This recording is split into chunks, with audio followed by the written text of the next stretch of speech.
Rise and shine! Mga ka-RSP, patuloy ang ikot ng kapalaran. Narito na po ang libreng feng shui at horoscope mula kay Master Hans Kua.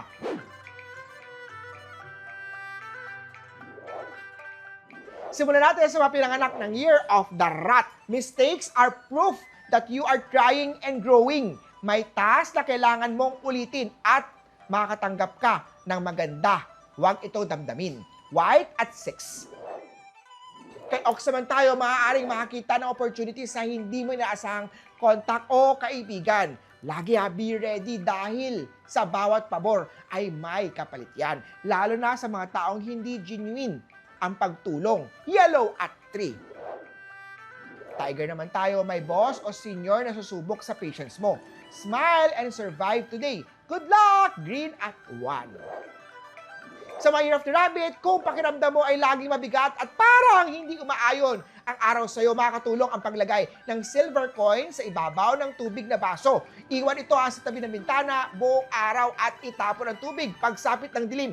Alam mo, ang feng shui ritual na ito ay makakatulong ng pang-alis sa mga negative, stagnant, mga malas na energy. Silver at 9. Kay Year of the Dragon naman tayo, may bigla ang gasto sa bahay, kaya mag-ipon hanggang kaya. Red at 5.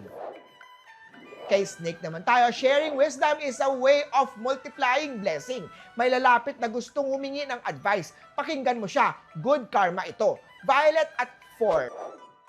Sa mga pinanganak ng Year of the Horse, be prepared sa kahit anong darating ngayong araw. It may be a good or bad, pero huwag hayaan sirain ito ang araw mo. Gold at 2.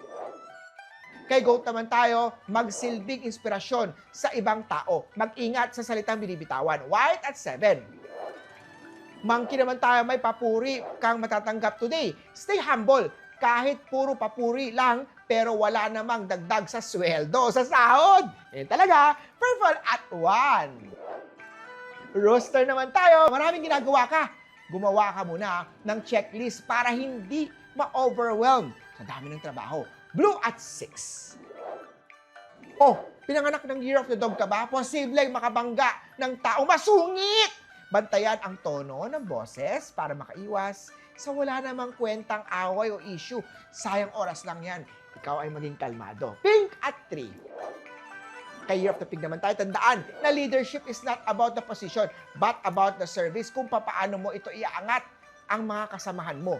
Maraming lumalapit sa'yo dahil sa leadership mo. Pahalagahan ito. Green at 8. Muli po, ito po yung mga gabay, patnubay, palala at prediction lamang mula kay Master Hans Kua. Nasa pagiging hands-on o nasa inyong mga kamay, nasa lalay ang tagumpay mo. Think positive at i-manifest ang success. Mga ka-RSP.